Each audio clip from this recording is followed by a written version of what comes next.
Recording in progress. Welcome everyone to Stone Soup Poetry, and at the same time, happy anniversary, Stone Soup Poetry. Stone Soup Poetry is 55 years old. I won't say how close my actual age is to that number because it'll make me paralyze myself. But Stone Soup founded in 1971, May 1st, 1971, by the late Jack Powers, R.I.P., featuring an amazing cast of characters for the last 50 plus years. The 55th anniversary took place on the 1st. There's going to be more surprises for Stone Soup and poetry in general. That if you check out Stone Soup Facebook page, I will keep you informed of. This might actually also include the resurfacing of a publication, a Stone Soup related publication that should have gone out. God, about almost 15 years ago. What is it? Won't say right now. You may even be a part of it. But if you were hanging around the Stone Soupville for that long, but I hope to make that announcement very shortly. But tonight we do have features. We do have a feature. We have the feature, Harris Gardner, who is a past Stone Soup president back when we had them, back in the day. When I was going to Stone Soup back in 2003, 2004, it was being organized by Steve Glines, and we even had a website, and Steve Glines is our feature for next week. But the person who is featuring tonight was a past Stone Super back when we had nonprofit status and positions and scandals and all the wonderful things that make life through living when you're doing community organizers. Harris obviously got the taste to that because I'm going to read the boilerplate and you're going to know why.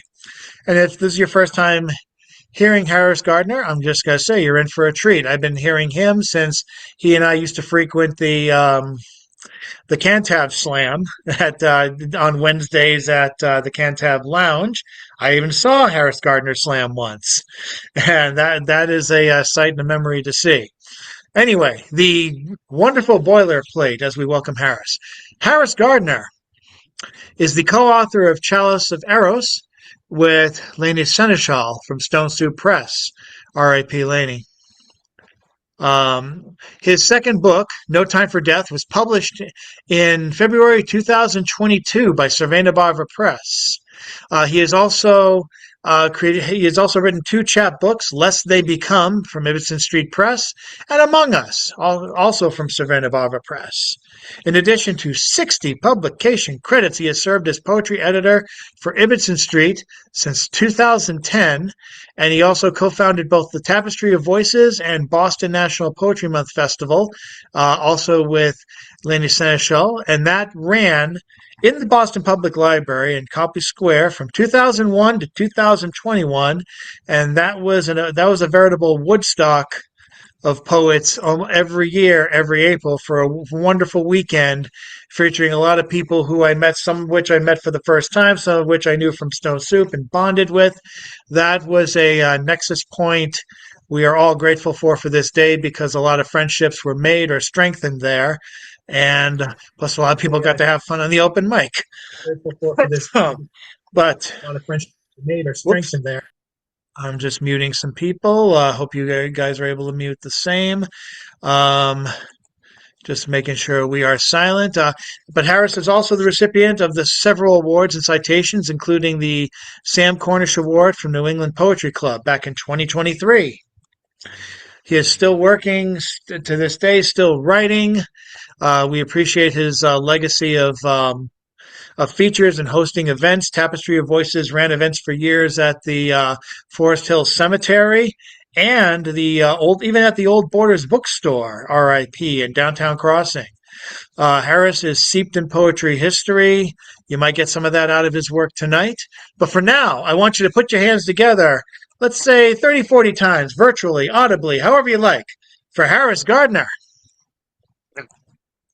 Thank you very much, Chad. That was a nice intro. Hope I can live up to it. So I start off my readings with other poets, and this one is no exception. I'm starting with W.B. Yeats, The Second Coming. Turning and turning in the widening gyre, The falcon cannot hear the falconer. Things fall apart. Their center cannot hold. Mere anarchy is loosed upon the world. The blood-dimmed tide is loosed, and everywhere the ceremony of innocence is drowned. The best lack all conviction, while the world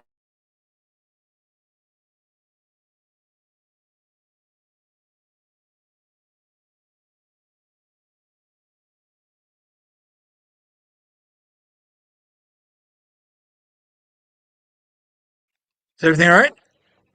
somewhere in sands of the desert, a shape with lion body, the head of a man, a gaze blank and pitiless as the sun is moving its slow flags, while all about it real shadows of the indignant desert birds. The darkness falls again, but now I know that 20 centuries of stony sleep were vexed to nightmare by a rocking cradle, and what rough beast its hour come round at last, slouches to Bethlehem to be born.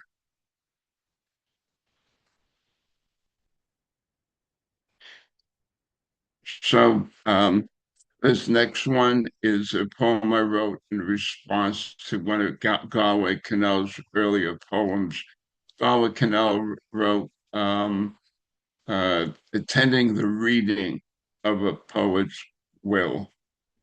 And my response was sneak peek at a poet's will.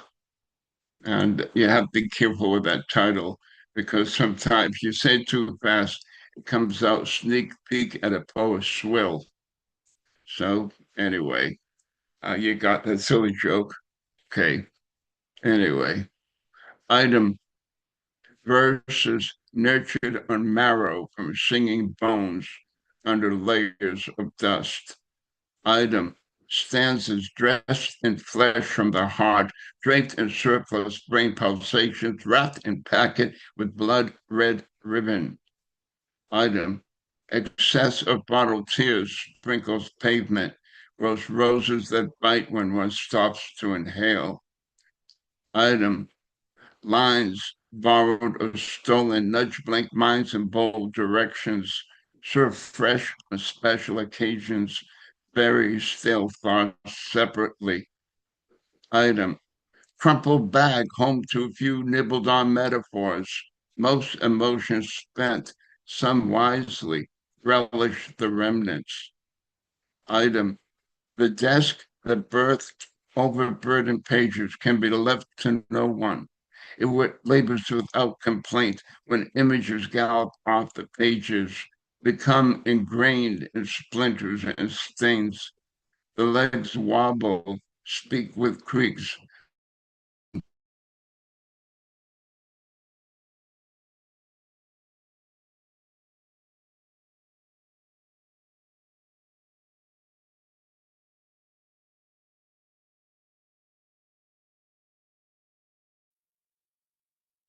Lament unwritten passions. Volumes will increase, collections bound, the will be done.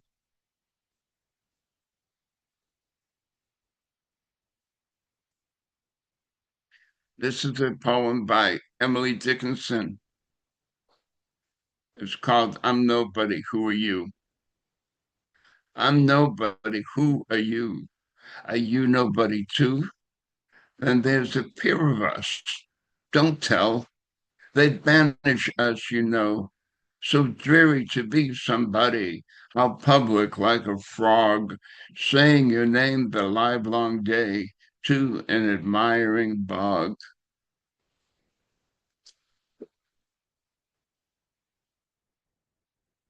I'm going to do one of my chestnut poems, no chestnut, but it's kind of one of my popular ones. It's an environmental poem, um, ecology, if you will. The title is Mourn the Monarchs. It has nothing to do with kings and everything to do with monarch butterflies. No one prescribed this diet. It is not a matter of weight. There's shelves for survival of fruited plains, amber waves of grain are genetically honed onto steaks of corn, committing regicide to orange brilliance wedded to widows' exquisite lace. We're woven into the tapestry. When you warp the frayed food chain, what will remain of the moribund menu? Meat?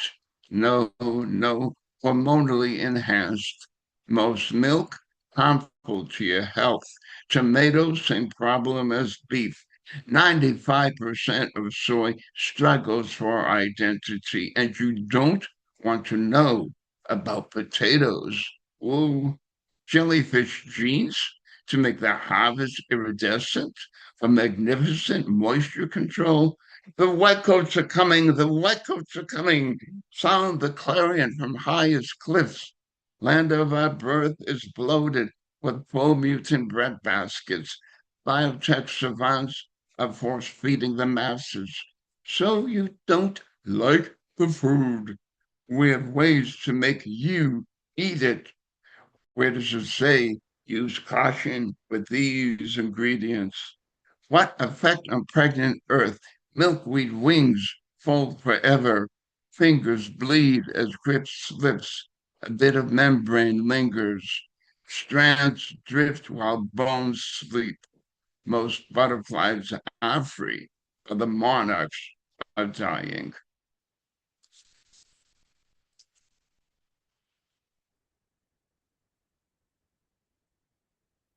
I remember you performed that at the Cantab during the slam. Yeah, That that's was why I over said 20 it's years ago. that's why I brought back an old chestnut, Chad. That's amazing. I love when you did that. That was back then. That was great. Okay, my next one is a confession poem. Okay, some of you may have heard this one, some not. Okay, I have an addiction.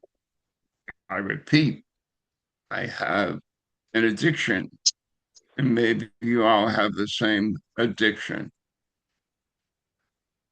It does not seem to be a sound solution to make a New Year's resolution to cure my aggravating albatross addiction. It may be a rather facile prediction that sweets will determine my termination, my Tootsie Pop terra firma. Hello, I am. Who are you? My anonymous name tag totally declares me to be a chocoholic. That's my addiction. I have paced and retraced the 12 exact steps to the kitchen cabinet where the cocoa trees are stored. My affliction is ironic, like being gored by a bull in a colorful candy kiosk. Mounds of mint Girl Scout cookies have mounted a retreat. I'm beginning to tremble like a milkshake in a blender. I groped for the last bar of Godiva. Gone. My barren cupboard marks me. Chocolate chips were preemptively checked into forgotten waste bin. Brownies have stayed to the last stand. No crumbs even to sustain a mouse. The final tinsel kiss slid down the chute of my tongue. It, its echo sigh resounded in its ultimate meltdown. And Lord protect.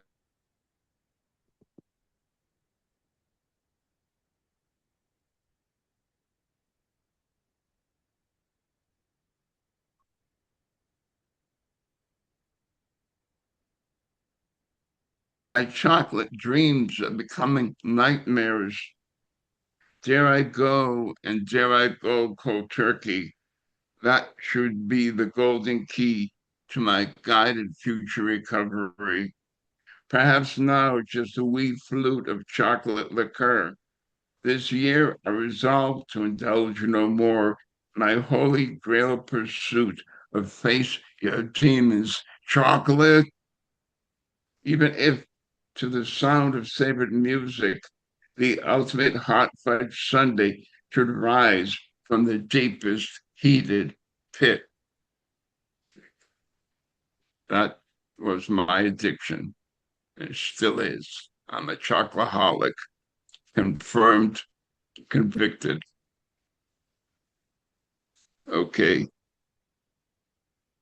This one is based on my first visit a bit ago to my cardiologist. It's called So You Want to Be in Films.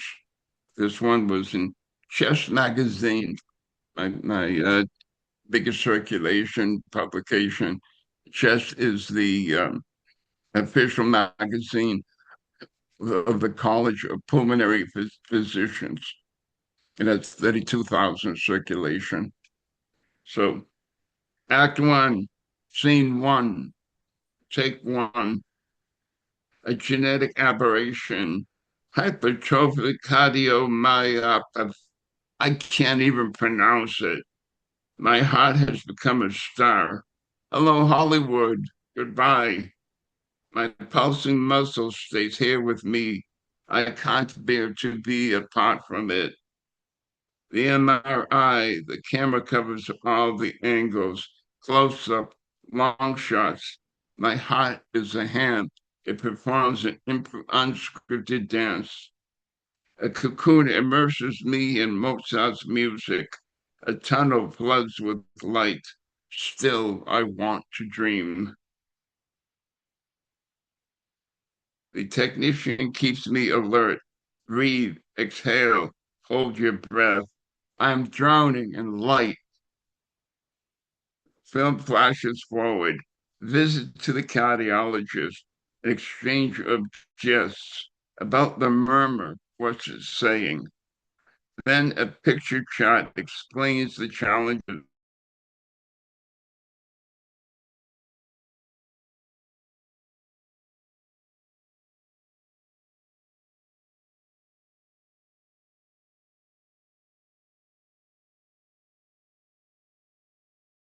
The specialist flips a switch. There it is, stage center, the star. The doctor shows the area of the third rail, moderate aortic stenosis, case not closed, not a five-star rating, edgy, no holds barred, thoughtful, provoking, more than a lifetime of performances, no beta blockers yet, no edited film, no cutting board projected. For now, the hot frets of minor. Later is a distant day. This is a wrap. So, my next one is going to be. I'm trying to watch my time. Give me a second.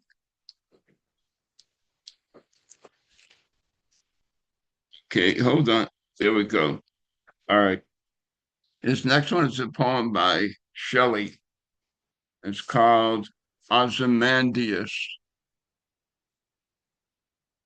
I met a traveler from an antique land who said, too large and too large and trunkless legs stand in the desert, and near them, on sand half sunk, a shattered visage lies, whose frown and wrinkled lip and sneer of cold command tell that sculpture well those passions read, and who yet still exists stamped in those trunkless things, the hand that marked them, the heart that fed. And on the pedestal, these words appear. My name is Ozymandias, King of Kings. Behold my works, ye mighty, and despair. And round the decay of that colossal wreck of okay, round no thing remains beside, boundless and bare, the low and level sands stretch far away. going to read a couple of my newer poems. This one is called Pay Dirt. One thing you like about my newer poems, they're short. Another unexpected invitation arrived in my overburdened inbox.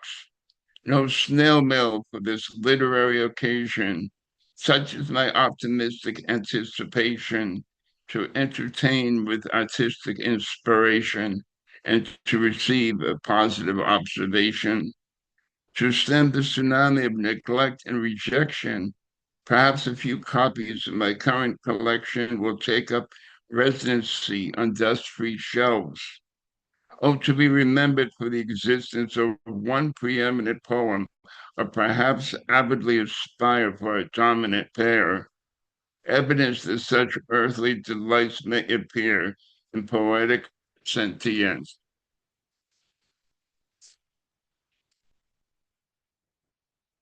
This one is called Relics. It's not necessarily what people associate with relics, but that's the title of this poem. An ensemble of angels ascends from the cosmic orchestra. The trumpet blasts respond to the indifferent bombs, the anonymous ordinance that pronounces the promise, the prophecy, the announcement, the denouement, the liberation of anguished souls from worldly torment.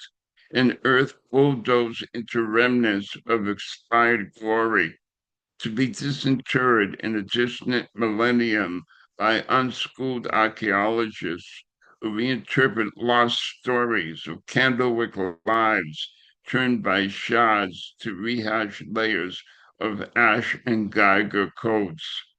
Light halos out of carefully gridded trenches, artifacts protrude, bayonets blended with bone chips, after prolonged sifting, sorting, and cataloging, sentient eyes board their ship and sail away as the silent dust settles in their undisturbed, unrecorded wake.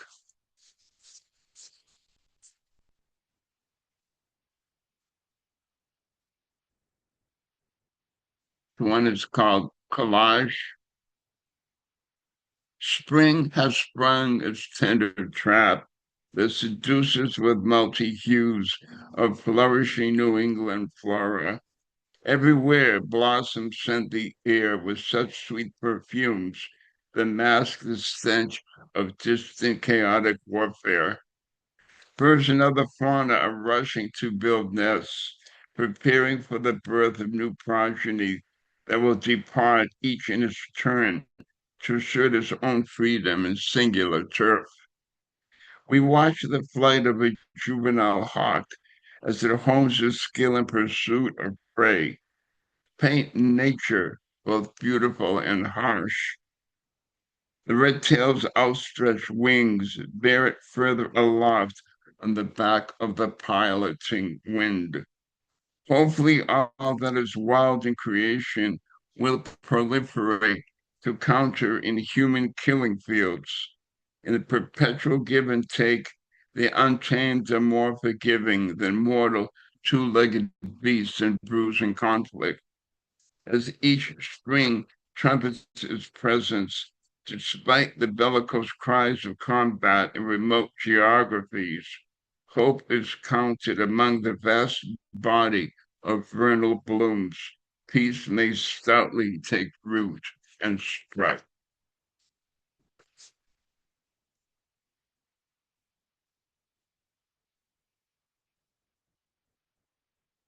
I'm going to end with a poem by Robert Frost that everybody here probably knows. It's called Stopping by Woods. Whose woods these are, I think I know. His house is in the village, though. He will not see me stopping here to watch his woods fill up with snow.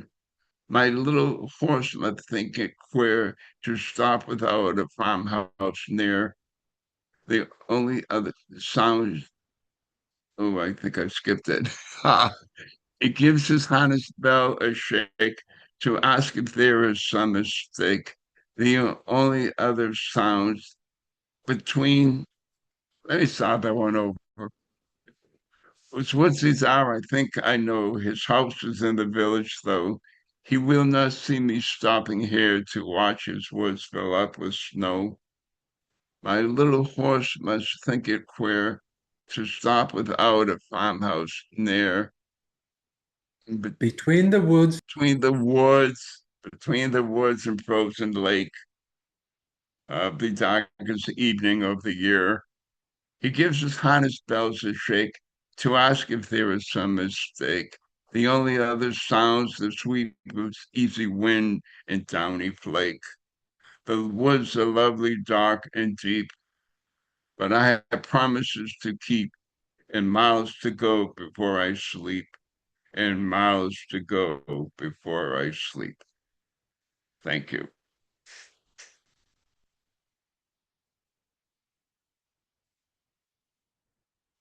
As the saying, the cartoons. That's all, folks. And another round of applause. 20, 30, 40 times. Oh, bells. Bells are good too. Awesome job. Awesome. Harris, welcome back to Stone Soup. What are you working on for like another collection? You must be working on something. I have a new collection halfway done. It is called Rainbow Coat and Other Poems, which Mm. sort of turns the Old Testament a little bit on its head. I'll give you a quick example. I won't read the poem, but when I talk about this in Genesis, Adam and Eve, in my collection, Eve comes first, and Adam creates all the problems. I'll be interested in seeing that. And thank you so much, Harris. I hope you stay around for the open mic. We got a wonderful assortment of people. Some people were joining in just as you had started reading. We have a lot of we have people who are come from everywhere. We have people who used to be in Boston and are now joining us from other locations. We have some people in Boston who are joining us just as I am, and we have people who have never set foot in, who haven't set foot in Boston for a while, and never went to Stone Soup Live, but are with us tonight. So it's an exciting assortment of cast of characters. Stone Soup has evolved in the last 6 years since the pandemic. So hope you're able to hear the open mic tonight. We're going to have a one round of everyone, a medium poem or two short ones if you can, my friends. And with that, I would love to start off. We put everyone's name in the Ramdonator 5000.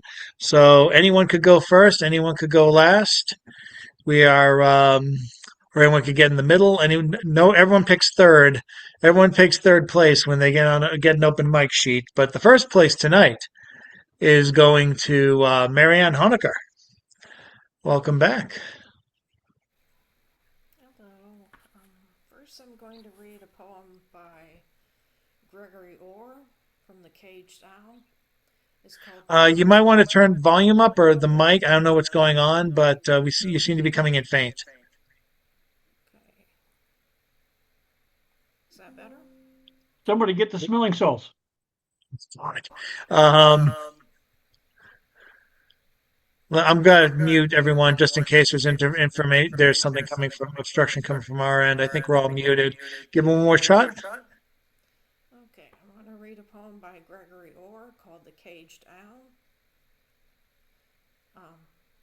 From The Caged Owl, called Trauma Storm. Hunkered down, nerve numb, in the carnal hut, the cave of self, while outside a storm rages. Huddled there, rubbing together white sticks of your own ribs, praying for sparks in that dark where tender is heart, where tender is not. And then I've got one of my own, recently written. It's called A Demonology. I can't do this anymore. By this I mean the ubiquitous clouds. They're in my eyes. Jesus said, if you cast a demon out of a man, 7 more will enter, worse than the first. The clouds covered the sun at all times. At night they cover the moon. The first of the 7 is haze. It moans as it makes all edges blurry. By all I mean the lines in your head. The clouds are pink. This must mean the sun is setting. The second of the 7 is certainty. When you believe what you believe without evidence. The clouds fill my mouth when I speak, so that what I say makes no sense to others. The third of the 7 is godliness, which makes you good and others bad. The clouds get in my ears like cotton wads. They muffle sound, make words undefined. The fourth of the 7 is sobriety. You can't bounce a ball like a child. The clouds are between my toes. No one can hear me approaching. No one hears me leaving either. The fifth of the 7 is dominance. Others must conform. Having an issue here.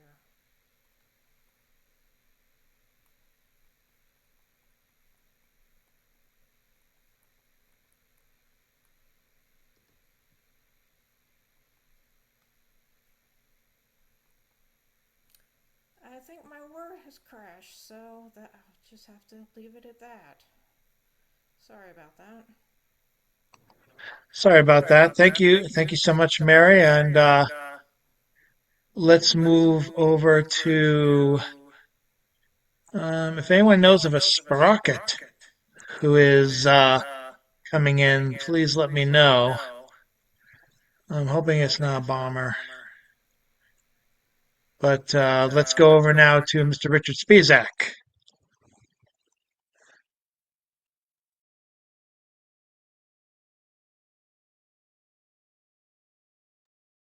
Thank you all very much. An honor to be here. A great reading, sir. Just awesome, Mr. Gardner. I have a little piece called The Biggest Adversary. I don't know if you've heard, but the Secretary of War, because, that's macho. The Secretary of War explained that the biggest adversary the U.S. is facing, I'm sure you know all about it, it's the free press. The biggest, baddest adversary, it's the goddamn press. Quoting, like an aerialist, they are sailing high above our clumsy enemies list. Nixon, to assail the press, got himself into quite a mess with his spying and his denying, and the plumbers, well, believe you me, we'll do this dumber. We've got Melania and Stephen Miller. Get your popcorn, more macabre laughs than Mike Jackson's Thriller. We got you bugged from 7 Sundays. You'll be stretched out in court. A spectacle for me and my honey. She's my guide, my office tutor, and as the producers come, they don't come any cuter. The adversarial press we didn't expect in holy mackerel. You can ask King Louis. What a pain in the neck. My drinking buddy at the FBI, what's his name with the wandering eye. The clearest thinking is done over a vat of gin. I don't have to ask him twice. He's jumping in. Him in hot pursuit, and each time I have to coax him in, I got my suit with perfume of scotch. Keeps his soaking in a jar of gin. We enjoy watching the latest war snuff films. Damn, we're hot. And don't you say we're not. But back in the partisan press, they're the ones that got us in this mess. Vlad and Donnie said there'd be no headaches except for the goddamn press when they play their tapes. Jesus Christ, quoting us, we look like gibbering apes. Vlad assured us we can ignore you. Out through the picture window, I may have to throw you. Well, let's not make Nixon's mistake. Beside those tedious hearings, we'll bore you. Without the press, we'd have smooth sailing. Our lives unquestioned, we would the nation endlessly be regaling. And while from office to office, each secretary I'll be nailing, even some repubs have questions, don't you know? They'll be answering to us in the next election. That's for sure. That's the way we roll. Lies unquestioned, shifting, stories no longer mentioned, bringing in the body bags no families mourning. Our body bags arrive in the dark at night. Trying to get those pictures, you really have to try. You probably might. Unquestioned by the inbred complacency of the corporate press, their unquestioning loyalty, that patriotic normalcy. But don't you like me in this mess? Thank you very much. The biggest adversary.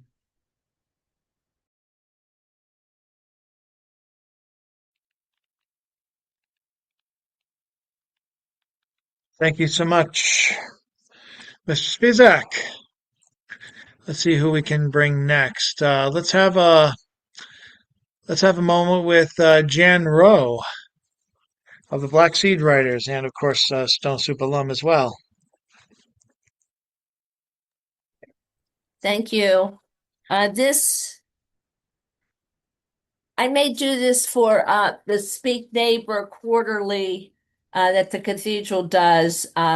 This was the last one, and actually I couldn't make it through. Still today, mine owners causing death about how they go, the church that go confront and how they're trying to let miners be trapped underneath the earth and trying to silence someone because of the money. But anyway, I couldn't finish that without crying. But this one I wrote, and it might be in the next quarterly that's due March at the end of the month. It's called Mining Jobs Aren't So Many Anymore. Despite fat heads, orange heads stuffed into a hard hat, bringing up how the Polish workers on 666 Park Avenue had no hard hats. Oh, he didn't know. So in the late 70s, Howard Smith was operating a continuous mining machine. Now, how many jobs did the continuous mining machine take? Now, Howard often went too far ahead of the roof supporters, the ones that had to bolt up the roof. So Howard was driving along the Narrows from Brownsville, Pennsylvania to Maxwell Label when he careened off the Narrows and his car landed upside down in a treetop. The cause of death for Harold Smith was cardiac arrest. His death was not crash related. The death was not due to driving off the Narrows and landing upside down in a treetop. So in the late 90s, Walkworth, Northumberland, mining corporations could take land and mine without even the landowner's permission. Well, they're starting to do that here. So the tires on the mining machines were taller than a tall human being. So there aren't too many mining jobs out anymore. So maybe the billionaire Duke family of North Carolina with the captive coal operated power plant. It's called captive because they just give their coal to the power plant. Now maybe they can get indoor water now that there's not so many miners, because I remember even in the 70s, the Dukes in North Carolina couldn't give indoor water to their captive miners. So, but then Trump suggested that coal miners like to live in hovels. Thank you.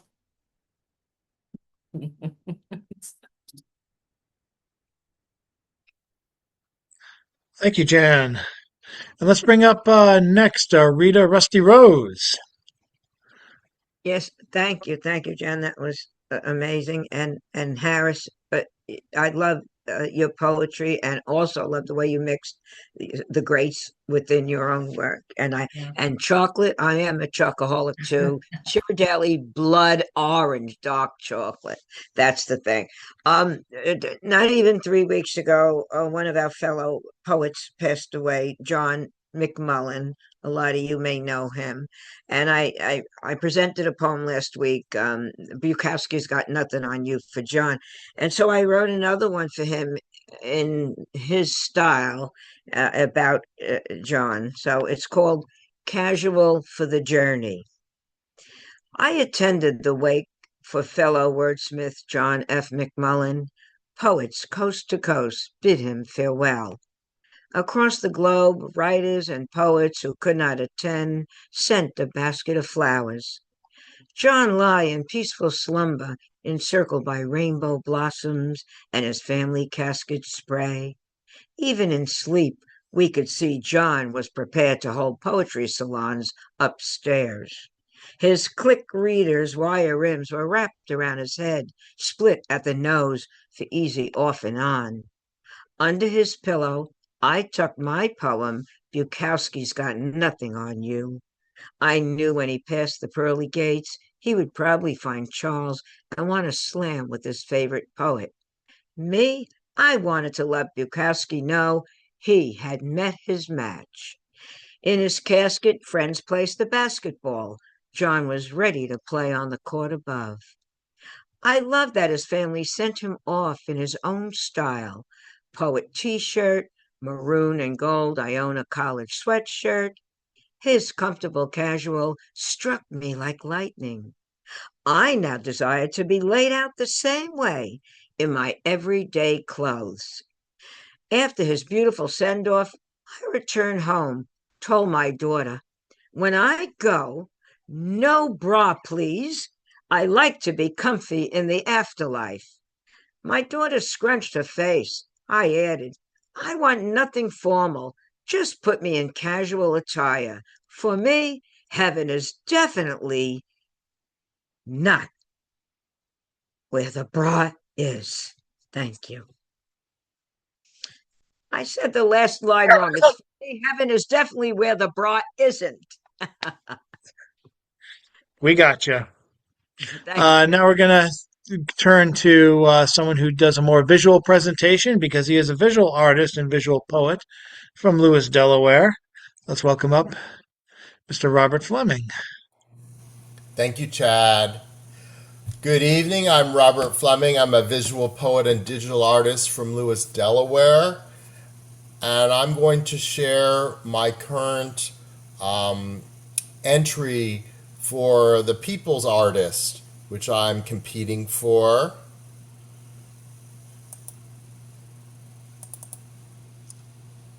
Here it is. So this honor is selected totally by votes. So it's based on popularity, and the winner gets a wonderful series of awards. They get they get to be published in a magazine called Artform. They get $25,000, an art show at the Elysium Salon in Los Angeles, California, and they get to meet the person who is putting up the $25,000, Johnny Depp. So I'm going to share a few of my pictures. So you're required to make a brief statement at the top about what your interest in art is. And then there's 4 questions. What is your favorite type of art to create? Where do you find inspiration? And what would you do with the $25,000? And I'm going to show just a few of my works.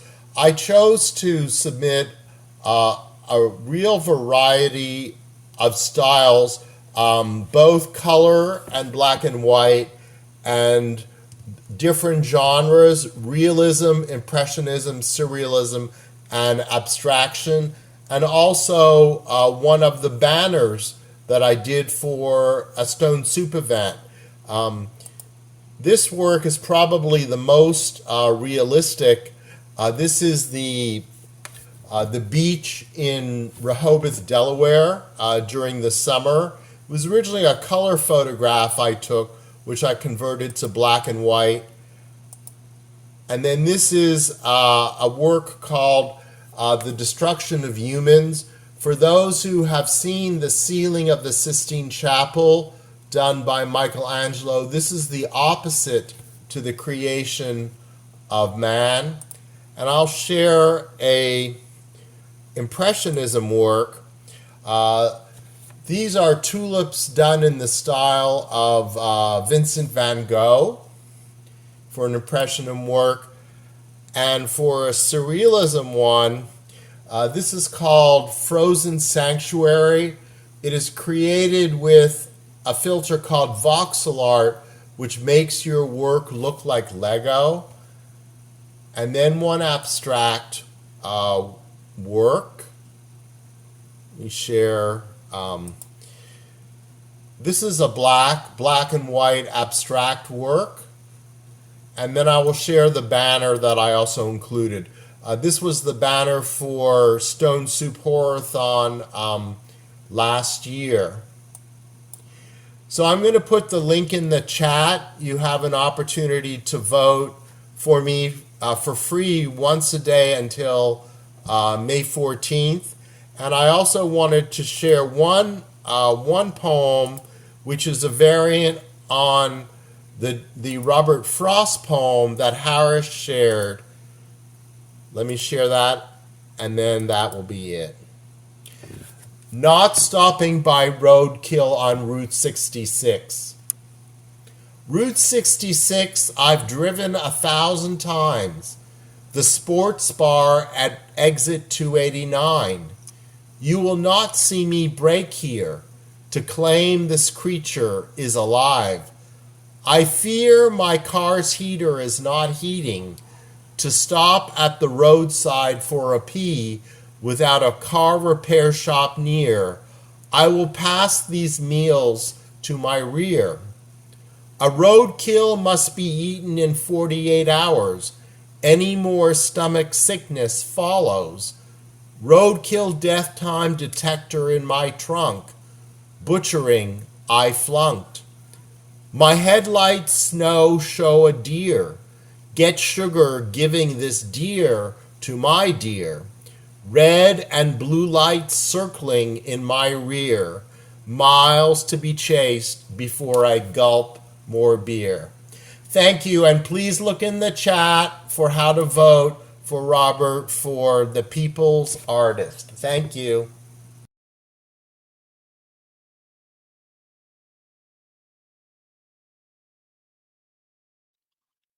Thank you, Robert. I'd like to bring it over to, let's see now. The Remnant the 5000 has chosen next Mr. Rick Christensen, past Don't Sue feature himself.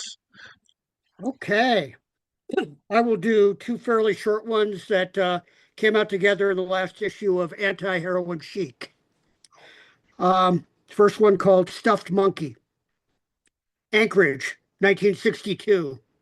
Snow in the gutters, porch light flickering like a bad tooth. Mother hands me a stuffed chimp, plastic face, painted grin wide enough to hold my name. I call him Fleabee. He is the one thing that stays through the evictions, the carport lockers, where winter folds itself into cardboard boxes, where even memory turns to frost. I hold him at night like a prayer, like the last warm thing in a house growing colder. At 18, I hang him from the ceiling, a belt for a noose, a joke no one laughs at. Call it growing up, call it survival, but I do not take him down. At 20, his body splits, stuffing, spilling like something gutted. I put him in the dumpster and walk away without looking back. But I feel him still, stitched into the hollow of my chest, his small voice pressed into the silence, saying, stay, saying, this is how you keep going. Next one's called Salvage. At 13, I learned you could smile like danger, and Catholic schoolgirls might take you home. At 14, I could make a girl feel like I needed saving, just long enough to learn the rhythm of her house.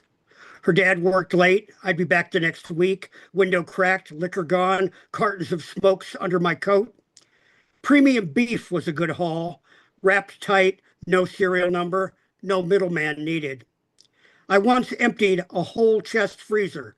Two black garbage bags dragged like bodies through a back alley. $400 in under an hour. You move meat, you make cash. You move a stereo, you get a file number and a court date. Never take the TV. Too many questions. You steal perishables, beef, booze, shit that vanishes before anyone notices. No one files a report on a missing steak. I learned to move before the ice melted, before someone checked the freezer. We called it salvage, what we took, like we were divers, pulling gold from a wreck, clawing through a carcass no one bothered to bury, stripping the fat from people too stuffed to notice the loss. We said it with a grin, like irony was a knife we kept tucked in a back pocket. Thank you.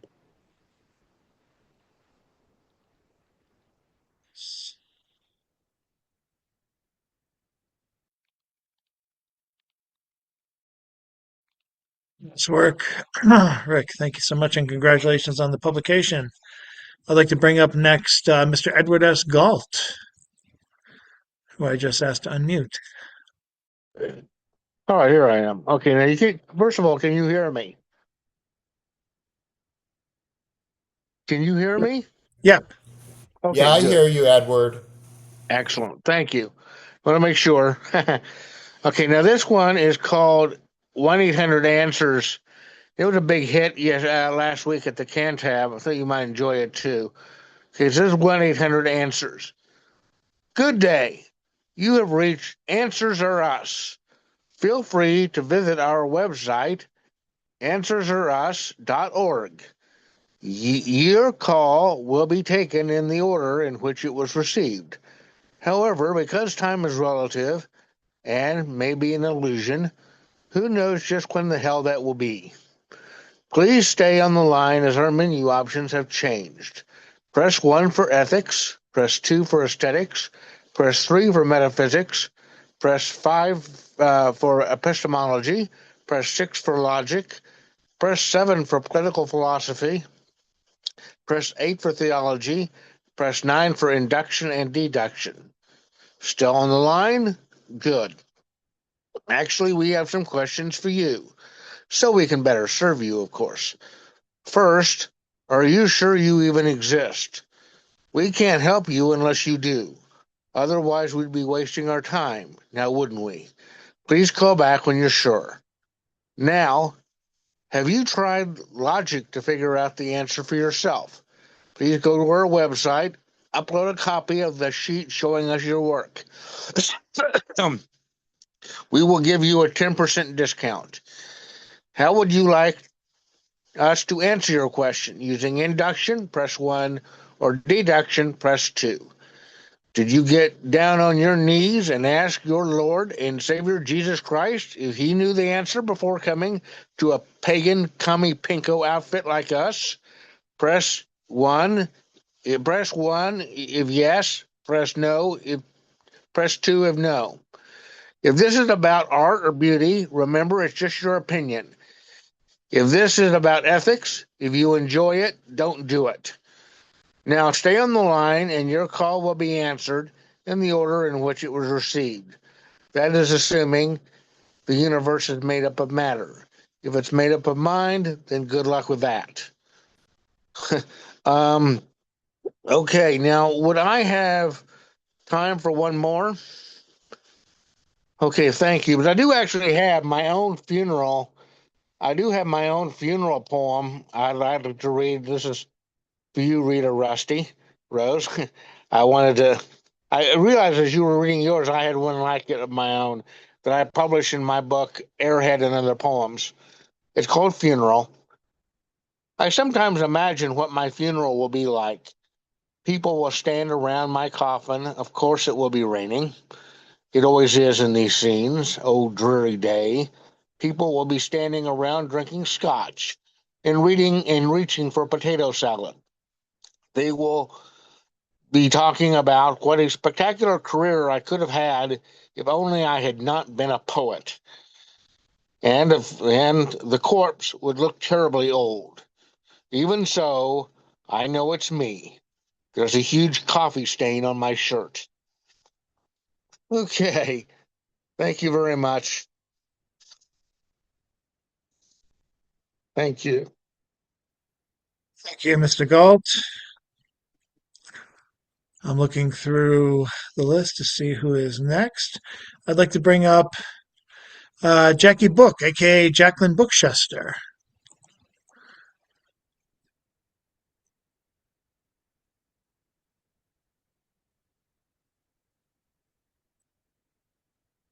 Okay.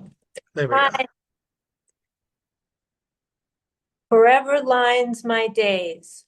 Formulate fog thoughts into a setting coming in to make an indention on my head's array. Not that it's in control. Fog, please go away. I don't want to admit you're frightening me. Keep giving me a chance to be a fogless being. And this is my second one. It's never time to play. Punishing my replays. Want to be in a play. Want to be lift and go away. I want to be free of fog's maze, stuck in there. About a 15% space it takes. So long each day to color that maze. Such a small part it plays. Fog, please go away. Don't come back. Let me stay. Stay from marking my page. Pages of fog's corner pocket days. I could do another one. Those were quick, so yeah, do one more. Okay, no more. Um, I love yous to make it your way, tackle the arguments, to make it your sane. I'm sane for allowing you to take it away. I love yous. I don't have to pay up for everyone's missed phase, box it up and put it in a place. Some transitions are necessary. It's not my place to say what is former and latter to today. You could be ions away, just like me. Eons. Eons away. Thank you. Thank you. I made a little I'll picture too. I put it in the chat of all the people in their boxes. I'll have to put that on my blog. That was really neat. Thanks for doing that. I'll clean it up a I don't little know. bit. The Ramdinator picked up Bill Lewis is coming in next to read an excerpt from his ongoing Russian series. I don't know if Bill is back yet. Okay, while Bill is not back, I will ask if Joe Arcangellini would be interested in reading. Welcome to Stone Soup, sir. Yep, we're all set. Thank you. Okay, this is called Hunger. When I have found myself hungry, it has always been by choice, decisions I made in such situations. My father provided well for us. There was healthy food, treats as well, full shelves, refrigerator, occasional pizza. Nana always made sure there was plenty to eat. No one was allowed to be hungry at her house. Manja, manja, she said. In the Roxbury commune in Boston, things got pretty tight. We were often hungry. I learned to eat slow. Government commodities and food stamps got me through times when I should have been left hungry. Now those in power say food for people is not worth funding. So people who could be helped remain desperate. The only thing they feel merits funding is war. If people are hungry enough, they can join the army and be fed there. I've never been hungry enough to go to war for a meal. Maybe I've just been lucky. Okay, and then a short one. Okay, this is Imagining Heaven, and has a quote from Tom Robbins. It is probably better to imagine heaven than to go there. A bar that never runs out of top shelf whiskey, and the peanut bowl is always full, the wood floor covered with empty shells crunching underfoot, gallon jars of pig's feet, pickles, and boiled eggs, jukebox stocked with the best songs from our youth, some compatible friends who know how to tell a good story as well as how to listen, a sexy barkeep who flirts outrageously with us all.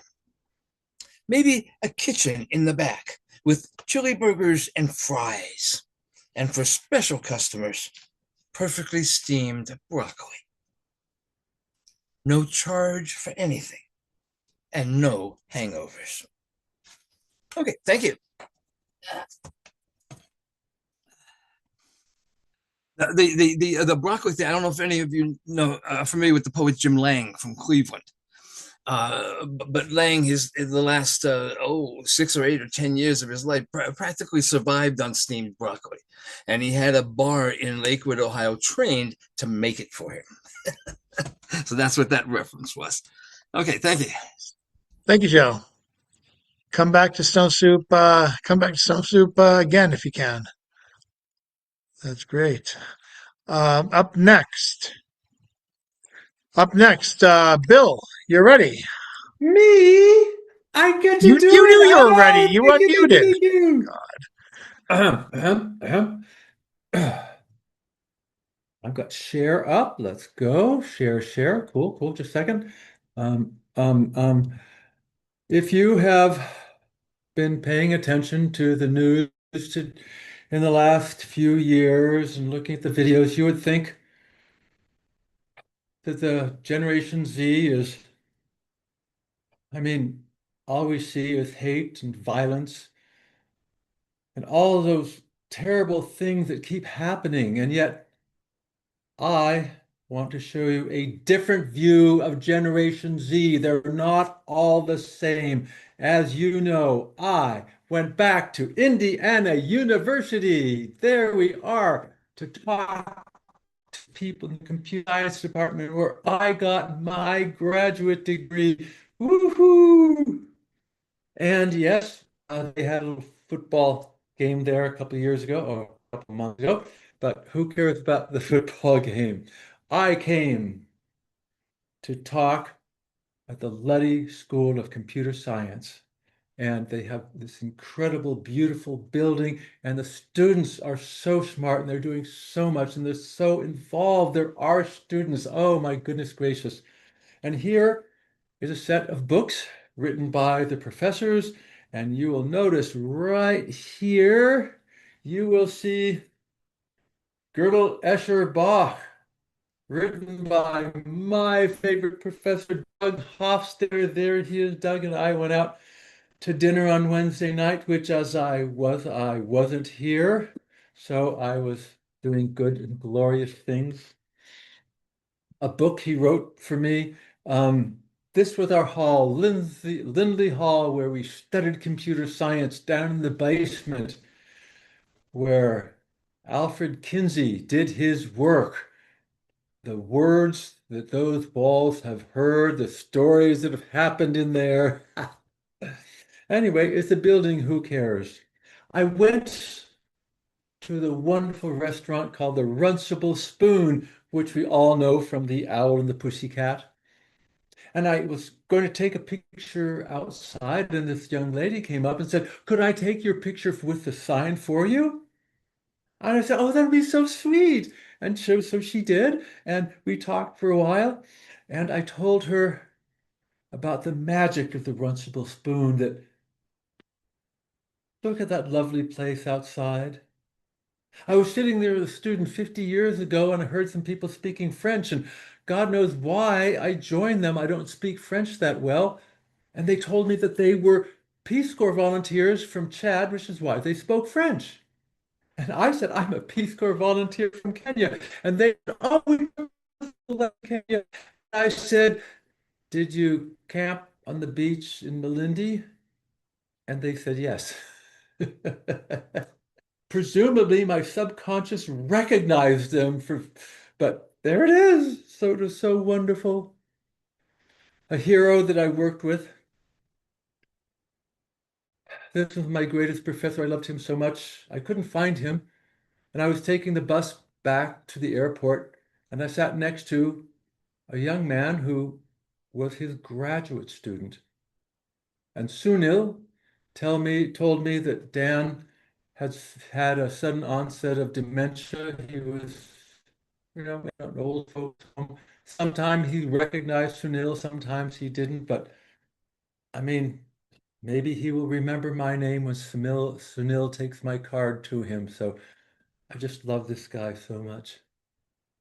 And that was my adventure there in Indiana, and I wanted to share with you. And of course, the whole objective was for me to give a colloquium to the computer science department, and I will be sponsoring one graduate student over the summer to work on omniscient debugging. So I will be able to return some of what other people gave me to the next generation. The next generation is going to be a greatest generation. You just watch.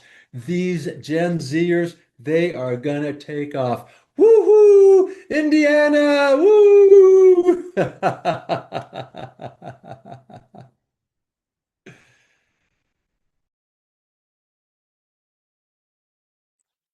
And with that, we have a couple more open micers left. I'd like to bring up Blackbird, a past Stone Soup anniversary feature, a past feature in general. And it'd be great to hear her again for Stone Soup's 55th inaugural open mic. Hi, Chad. How are you? Good to see you, Blackbird. Good to see you too. All right. Hi, everybody. How are you guys? One second.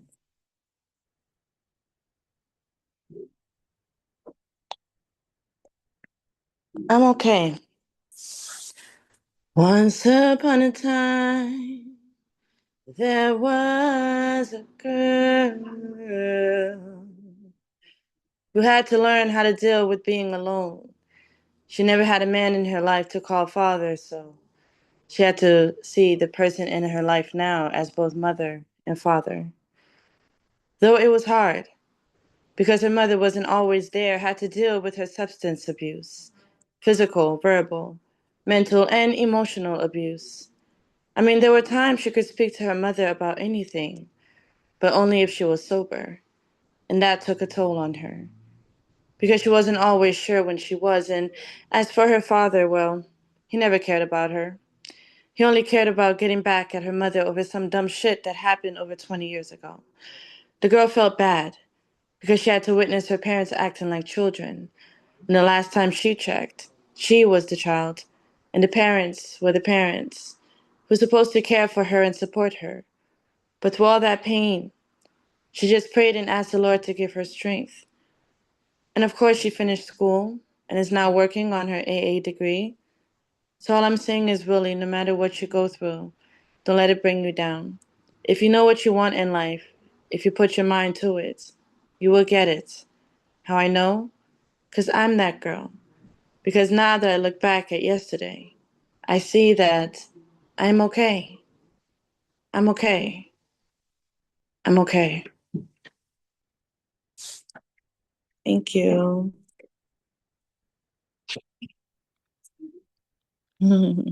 Thank you, Blackbird. Good to have you back. This might be the first time this year. It's good to hear you again.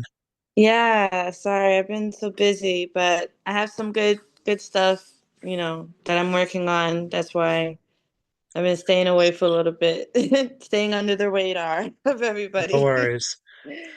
Check But out I got a Blackbird's lot of good album. stuff coming though. Check out album on iTunes, YouTube, and elsewhere. And with Yes. that, we have oh yes, we next Marianne Honecker wanted to take another shot with the poem because she lost the paper. There are sound issues, but take it away, Mary. Can you hear me? I can, but it's very faint. I don't know if you can turn up the volume at all.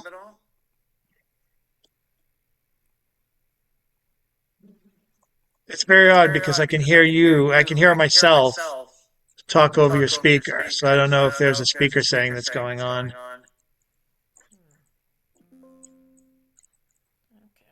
You might want to get closer to your mic. Just a suggestion. This is a demonology. I could just barely hear you. We got you. I don't know what's going on. Okay. a demonology. I can't do this anymore. By this I mean the ubiquitous clouds. They're in my eyes. Jesus said, if you cast a demon out of a man, 7 more will enter, worse than the first. The clouds cover the sun at all times. At night they cover the moon. The first of the 7 is haze. It moans as it makes all edges blurry. By all I mean the lines in your head. The clouds are pink. This must mean that the sun is setting. The second of the 7 is certainty. What you believe without evidence. The clouds fill my mouth when I speak, so that what I say makes no sense to others. The third of the 7 is godliness, which makes you good and others bad. The clouds get in my ears like cotton wads. They muffle sound, make words undefined. The fourth of the 7 is sobriety. Hello, good You morning, good can't evening, bounce a namaskar, ball like a Satyagal child. Salam to everyone. Namaste. The clouds are between my toes. Now no one can hear me approaching. No one hears me leaving either. The fifth of the 7 is dominance. Others must conform to your wishes. Storm clouds are dramatic and large, reaching up to 70,000 feet in height. The sixth of the 7 is immunity. There are no consequences for your actions, so you cannot learn. The clouds between my fingers make it difficult to type. The 7th of the 7 cannot be spoken. You'll never know it's there, since it has no name. That's all. Thank you.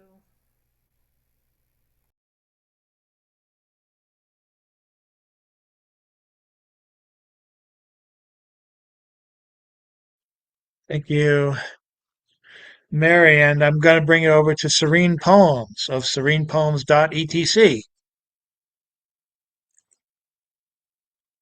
who's hopefully able to read and isn't away from her computer. She's got a bad cold right now. She may not want to Oh, read. okay, so she's probably sitting this one out. Okay, then we will close out the open mic with Mr. James Van Loy, if he's there, please, somebody. We haven't gone that long tonight. Here we go. Hi, Chad. Yeah, so I got a poem here. I have a poem here called Millennial Patch. Millennial Patch. Tearing the Band-Aid off the bruise. Been cooked so many times, it's cancer. Now we're all wondering 1,000 years ago, is the millennium on the birthday of Jesus or the date of the crucifixion or maybe stone rolling away resurrection? Or is the second millennium the real last days when we've developed a new way to destroy the planetary paradise? Still the only place we know life exists for sure, for once, for all, one thing world, web of persistent awareness touching.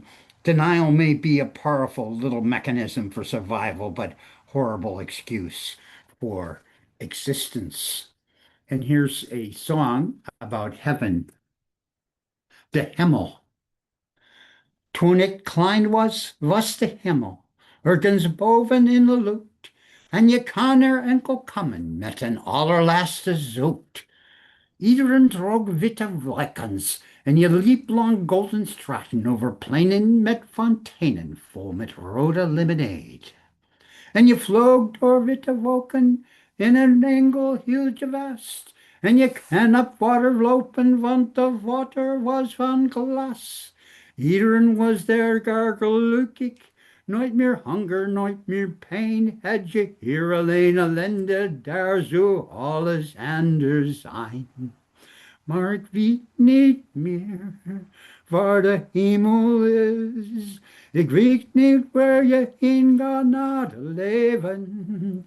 Toen ik zag de hemel met de ogen van een kind, maar ik is voorgoed verdwenen. De hemel is verdwenen. Het wordt ouder en gelufte en een andere fantasie. En het volgde Zarathustra met een soort van anarchie. Want het vloog over de wolken en het leed hier ver vandaan. Maar het zei geen gouden poorten en het zei geen fonteinen staan. and it wird nicht mehr vor der Himmel ist. It wird nicht vor ich go not to heaven. Some seek the Himmel in Augen von en Frau, maar de dirt man stole, maar even de Himmel dirt, maar even de Himmel dirt, maar even de Himmel dirt, maar even. And the heaven lasts only for a moment. Thank you.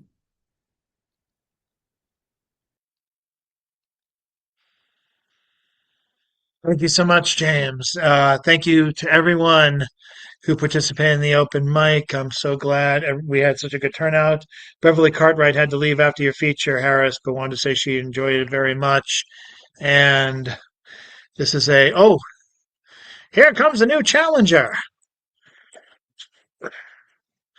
because of the festivities tonight. If Silent E wants to read and close us out, we've read with all the open micers have read. But if Silent E wants to chime in with one more, she's more than allowed to.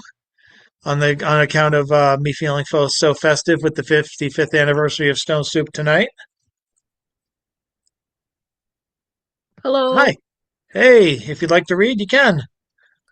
Um, so I am having technical difficulties right now, but just give me 1 second, okay?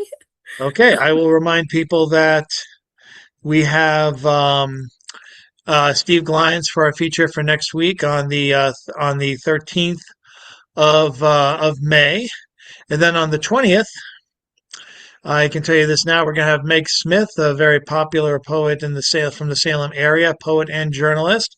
She has actually worn many hats in her time. She's been part journalist, part poet, part karaoke singer, part belly dancer in her time. She has performed at Stone Soup in the Isle of the Blue under almost all of those capacities, and she is returning for the 20th. And on the 27th, we have a surprise guest, another friend coming home from Stone Soup after a while. She has seen us live. In she hasn't really been in the online capacity since then. She's been traveling damn near around the world and is making her way back into the States by the end of May. So that's when we're going to be having her. And I've already given a few hints. She's traveled, she's a her, she's a she. She's been here before. Maybe some of you longtime Stone Supers can harbor guesses, but it's not Carol Weston. I'm trying to get her back to join in on the phone, and hopefully by next week we can do that. Carol Weston is in Maine, and enjoying life very much so. Last I checked, she is still not very computer literate, but she is phone literate. So hopefully by next week we can get her back into the regular circulation, especially when we prep her to be part of the Boston Poetry Marathon, which is taking place in August. Silent E seems to be having the same difficulties that Harris was having at one point. Well, I am Also, having some difficulties, but I just wanted to come in and say hello. I guess I won't be able to read like I thought. okay. But Well, oh, it's all good because I'll hop in next week. please do so. We're going to have a lot of old friends come back, new friends coming in all the time. And I want to thank Harris one more time for uh, for being the one to help kick off year 55 for Stone Soup and a few more at the very least. I'm tired. I don't know how much more I can commit to this, but may Stone Soup reign supreme at some point. Uh, Maybe even beyond me. Maybe I get to see it go. Maybe it trails off as I wave from behind. As I wave to you all now, obligatory wave. Thank you so much, Harris, and I'm looking forward to that new collection from you. And I hope you get a lot of work done. I hope you're enjoying your new place, and Check out his First and Last Word series, which I'm able to promote through Stone Soup as well. You can email him for the deets, and I'll let you know that. It's also co-hosted by Gloria Mindock, so that's held on Tuesdays. I think it's the second or fourth, but at any Third, rate, third, oh, first and third. third, Oh, third third, just the Tuesday. third. Gotcha. Third Tuesday. So news coming up on the next one in May, and more features coming all the time. We can't hold them back. So again, thank you guys very much. It can be like this all the time. All we need is you. Thank you, Harris. Good luck, and we will all meet again soon, and hopefully Stone Soup will be alive again soon. Announcements coming. Thank you guys so much. Or as someone else on TV used to say, the show's over. See you next time. Good night, everyone. Thank you, Chad. Thank you, Harris. Good having you. Wishing you well.